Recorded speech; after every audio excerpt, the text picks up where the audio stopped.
We live in a world of monsters, within a food chain of unimaginable scale. And while bravado and strength of arms can take you to a lot of places, you can get pretty high up that food chain if you have the right tools. There is, of course, another path that we have to discuss. The path of guile, of deviousness and cunning. So, in this video series regarding to the Ironjawz and the Orruk Warclans in general for 4th edition, we've also discussed Gorka Morka and one of his aspects for the Ironjawz, which is Gork, the brutal god of the Greenskins. But like I said, another aspect remains. That's their way of staying at the top of the food chain, but what's another?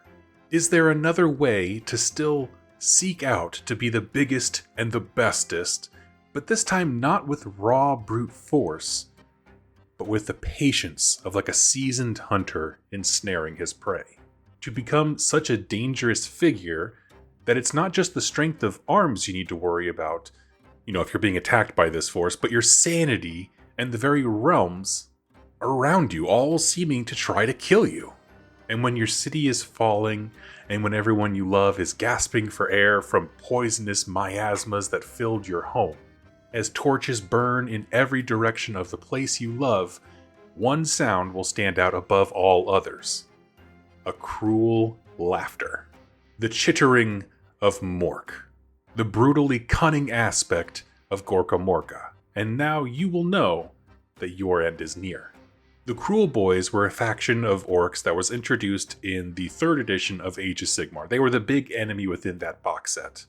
And while they now make up half of the Orruk Warclans battle tome, they are a great insight into a very different kind of creature, beast, orc, whatever you want to say. One that weighs and measures things, like might and glory, things that their Ironjaw cousins do, but they weigh them differently. And so today we're going to talk about them in much of the same way. Now, as I mentioned before, we were introduced to the Kruleboyz in 3rd edition, specifically by the book Dominion by Darius Hinks, which I'm just going to throw it out there. If you want a great book to get excited about Age of Sigmar, I still maintain Dominion is one of my favorite books. Part of that, specifically, is how it introduces us to the Kruleboyz. I'm not going to spoil any narrative beats for you, I want you to go read it. But in that book, there is a squad of Stormcast Eternals that are accompanying a crusade trying to keep them safe, and they're all looking to set up the next city of Sigmar, bastion, location, town, whatever. This book, Dominion, was sort of the big preeminent release that kind of followed the era of the beast, kind of setting the tone for all of 3rd edition.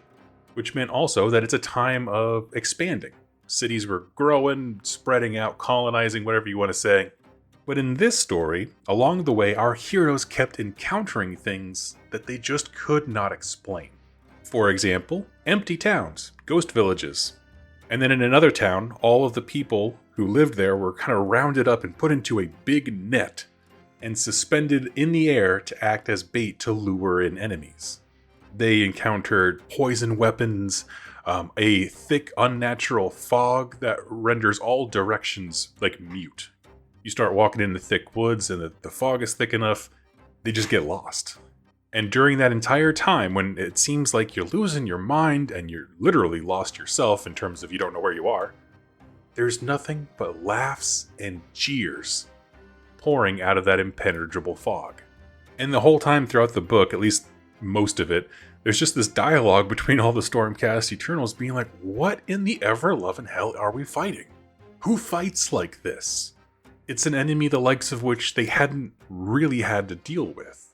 And so I've always loved Dominion because I thought it was a great and very unsettling introduction to a new faction, that is the Kruleboyz, who revere, as we said, the cunning side of Gorka Morka, Mork. My little mnemonic device for remembering which side of Gorka Morka is what is which is Mork uses magic, so you just kind of keep the M's together. But that said, what does it mean to be cunning but brutal, instead of, say, brutal yet cunning? Well, let's start at the base here with some physiology, if you will.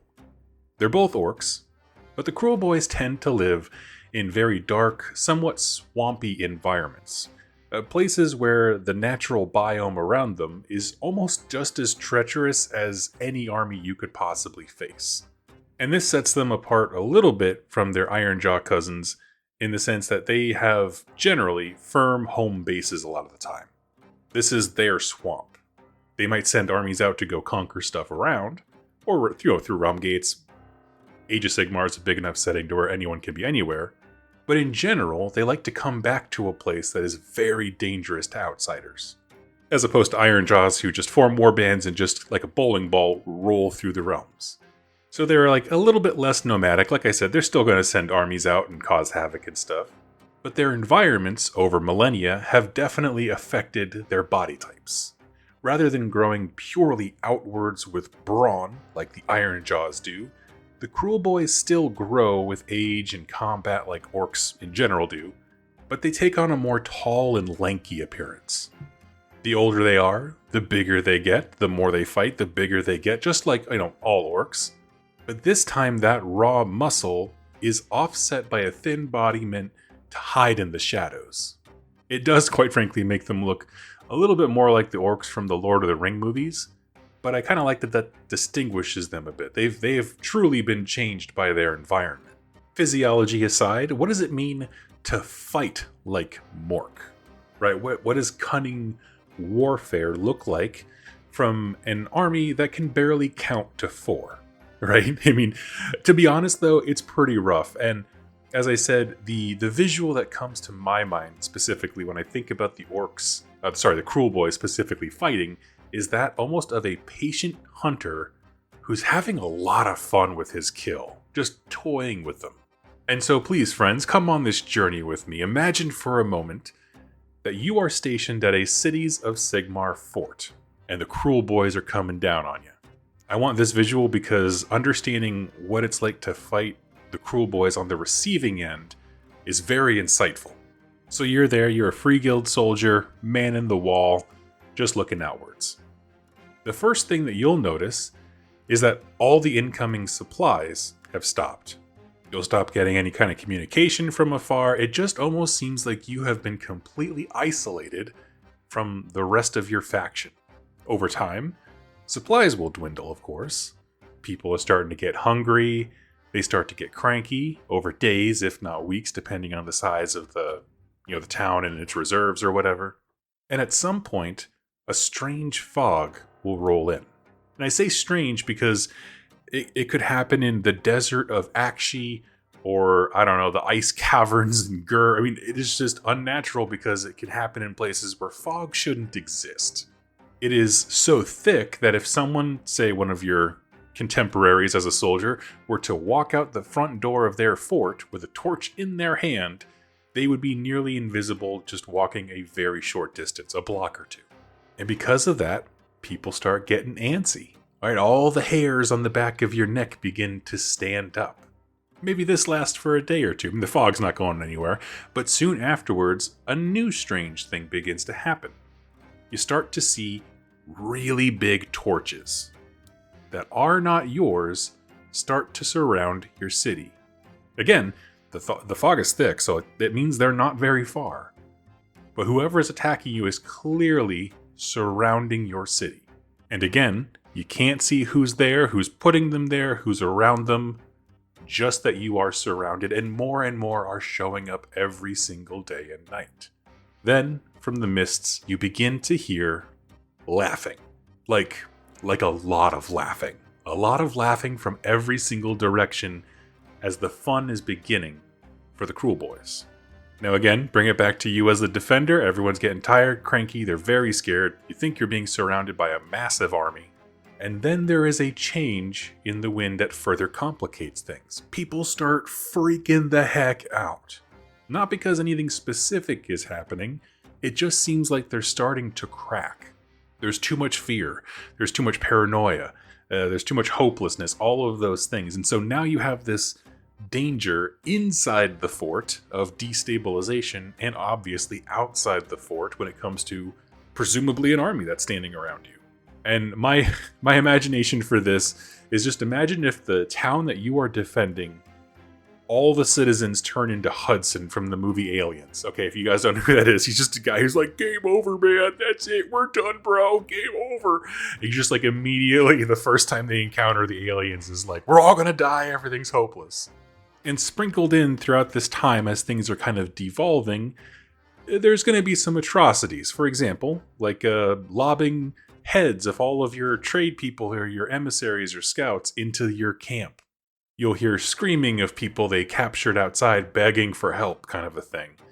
Basically, the idea is to make the people inside the fort listen to the pain of prisoners outside the fort to just grate on them. It's just mind games and more mind games. And as the people all around you are losing it, and it looks like you're being assailed on all sides by an enemy of immense might, the spear pierces and the laughing stops. A mob of orcs riding beasts you've only seen in your nightmares rolls up to the front gates, when everything is at its most disordered. And this army rushes at the gates, or whatever opening they can find. In one story, there's like a river that runs through the town, and so they sail on the river. But it becomes this moment of anticipation that once that bubble is popped, it is wholesale murder. And then you see the real brutal side. Hobgrots slashing at people's shins, orcs with spears, hulking monsters with howdahs on the back. Shaman are wielding crazy magics that you've never seen that turn the earth into just liquid mud. And they all converge on your fort from a singular direction for a single crippling military win, to hail the glory of Mork. Now that would be a very creepy survival story, right? That's the end of that fort. Without any Stormcast intervention, they're toast. But I want to look at that same story that I just told you from the Kruleboyz side, because we're going to get into their mind as the aggressor in this. Because from the side of the Kruleboyz, this might be a more interesting story. Let's say you're the boss of this war clan, and your war party might be big, but they're not run up and take up and down a whole fort kind of big. So what do? Right? You're an orc chieftain. You don't just sit around and wait for another target to come that's of a more comfortable size for you to handle. You gotta get your boys fighting. Gotta have them some fun, point them towards something. And so the plot begins. First, you isolate the fort. And this could be done with lighter forces, even the scouts who first find it. Just ambushing trade caravans, communication, supply lines. And then at some point, your shaman will come in and they're going to begin conjuring that ethereal fog, functionally blacking out the city like we talked about before. Now remember, you don't have enough men to take this fort traditionally, we'll say, like a traditional orc or an iron jaw. So, while the fort is blacked out and blinded, you're going to send your boys all around the perimeter, putting out torches in the night. Now there's some danger to this because the defenders are shooting towards the torches, assuming there's a military right there, but they don't know that there isn't one. It's a trick, meant to really make them look in the wrong direction, but also to waste ammunition. Right? Your army's not big enough to totally surround the fort, but they don't know that, and they can't act like they do. So they're on their toes, isolated, and blind. The next step is to destabilize them from the foundations. Those mists and miasmas conjured from the swamp Kala shaman are sent to invisibly pour over the city or the fort itself. Now this could be just a straight up magic poison, meant to kill and weaken the defenders. Now maybe it just kind of sours their lungs and everyone's kind of half breathing and can't put up much of resistance. Or it could be something like a hallucinogenic, which just literally makes people go crazy. The shaman's going to do whatever he thinks will entertain the boys the best. And at that point, this fort becomes a giant isolated bowl filled with people who are going crazier and hungrier and more paranoid than you can imagine. And when enough ammo has been wasted from them shooting at shadows, or enough madness sown into the defenders to where people are running away from the fort to their deaths, that is when your war clan strikes. Not from all around, like the fort is looking, but from a single direction. Hopefully one that they're not looking in. You're going to take your warband and you're going to deliver a clean kill shot. It's meant to breach the walls, create immediate disarray, and act as the final crescendo for what has probably been a very fun couple of weeks, watching these people lose their minds and then their heads. And this kind of warfare that I'm describing defines the Kruleboyz, using things like magic, subterfuge, confusion, guile. All of those things to become a bigger threat than they would otherwise. Where the Ironjawz rise to meet challenges by getting, bigger boys and then bigger armies, the Kruleboyz instead meet those same challenges by knocking their enemies down a few rungs to their level. I don't need to be as big as you to fight if I can make everyone as small or smaller than me and have fun doing it. Because at the end of the day, making other people small is a way to becoming the biggest and the bestest myself, which again, for orcs, that's our core idea.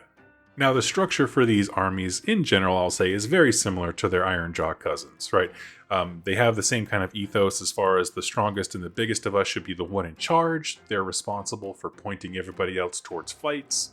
Instead of a megaboss, though, you have something called a killaboss, the biggest and the bestest orc in the war clan, whose word is law until they are contested by a subordinate, or they die in battle.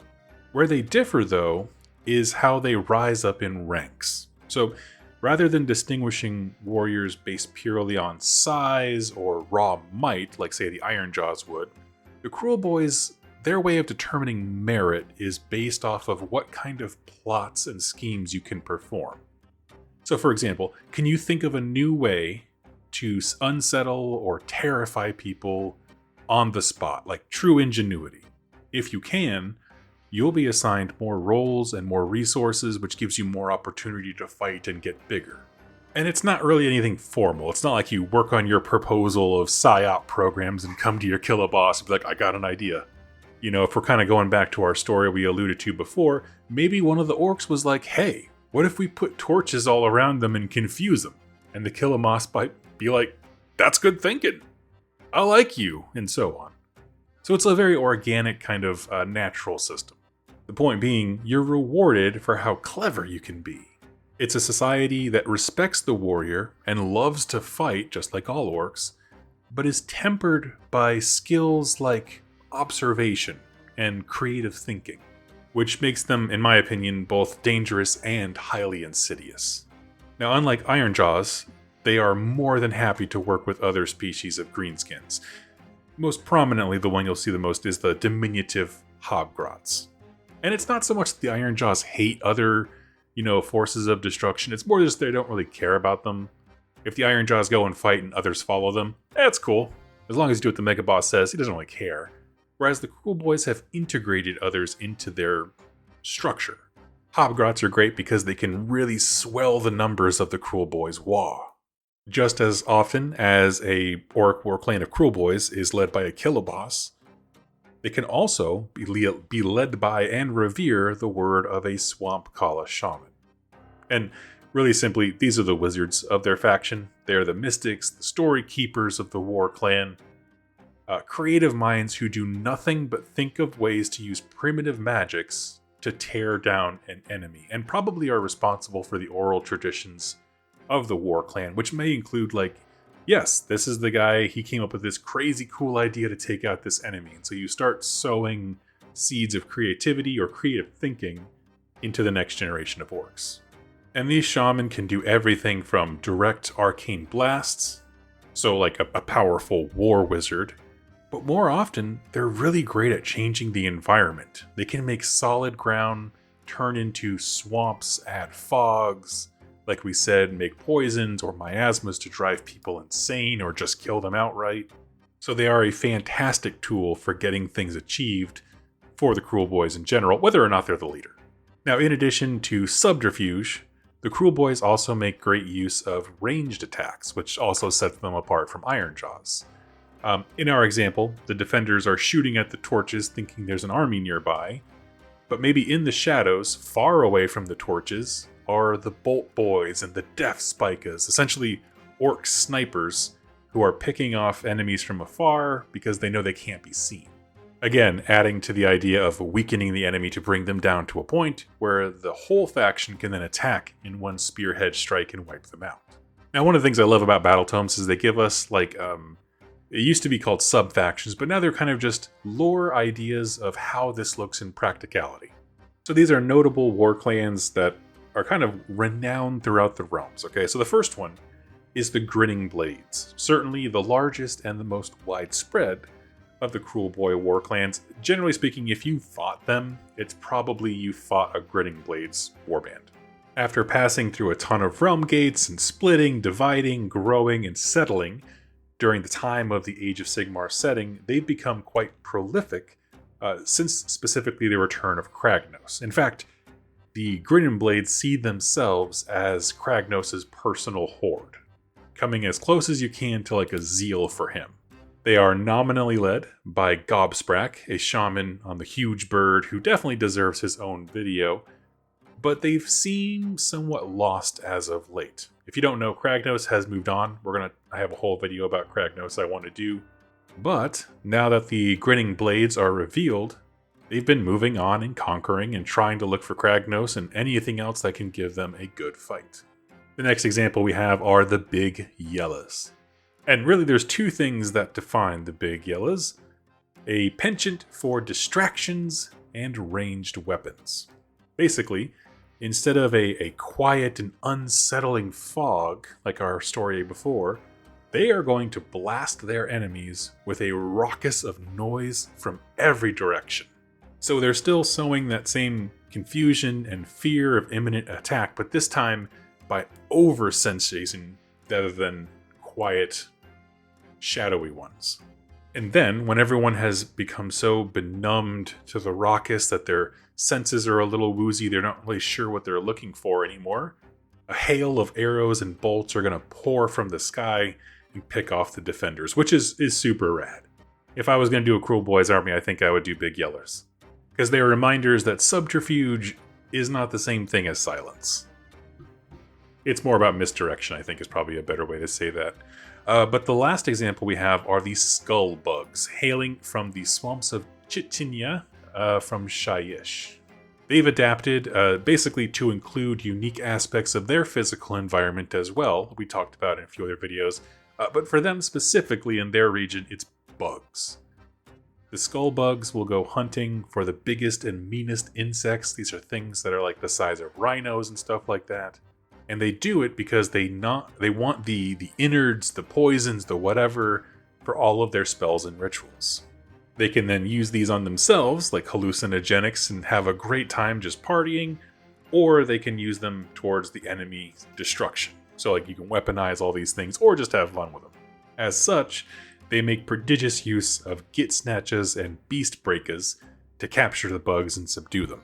And they also lean into the poison and the hallucinogenic side of things that we talked about with Kruleboyz warfare. Now I want to end this video by simply asking the question, why is this cool? For me, this sub-faction, or this half of the Orruk Warclans battle tome, it feels Morky. They feel different than the Ironjaws. They have a very clear design vision and a unique method of warfare, which to me makes for some very compelling stories. We already talked about their creepy introduction in Dominion by Darius Hinks, but there's just something so sinister about this idea of the patient hunter, right? But not just a patient hunter, but one that's out here having a blast. And when it's no longer fun for them, they wipe out the enemy and they just move on to the next one, which makes them a fantastic counterpart to the Ironjaws. They can still get bored. They can still devolve into squabbles amongst themselves. But when they're attacking something, they're there for the joy that all orcs have when it comes to war. And then when you put them together, like say in a big war, maybe Gordrak, his army is so impressive that it pulls Kruleboyz in the area towards him, then you get to some truly devastating effects. Then you have the fist of Gork meeting the subterfuge of Mork, and all of a sudden you have Kruleboyz who are poisoning and weakening defenses just in time for the Maw Crusher horde to come in and wipe down the walls. Like when they work in tandem, just like Gork and Mork, they are always greater than the sum of their parts. And for that reason, I think the Kruleboyz are fantastic. I would love to hear your thoughts. Do you have a specific of their sub-factions that you really enjoyed? Like I said, my favorite is the Big Yellas. I'm not much of a shooting guy, even though like their big thing is the ranged attacks. I just like the idea of a faction whose sole purpose is to be as loud and in your face to disorient, not to do anything else, just to have fun and mess with you. While I tend to be a bigger fan of the aesthetic of the bigger, brawnier brute of the Iron Jaws, the kind of lanky, sinewy version of the Kruleboyz is just very creepy. They seem like much more of the horror side, in my opinion. And part of that's just because they think more, right? It's just this cruel intelligence that is so unhuman, it's unsettling. I find them to be a very compelling enemy in Dominion, as well as several other books. Plus, I mean, they just look fantastic. I would love to hear about your favorite unit or sub-faction, and leave it in the comments down below. Thank you so much for watching and listening, and I'll catch you next time. Happy wargaming, friends.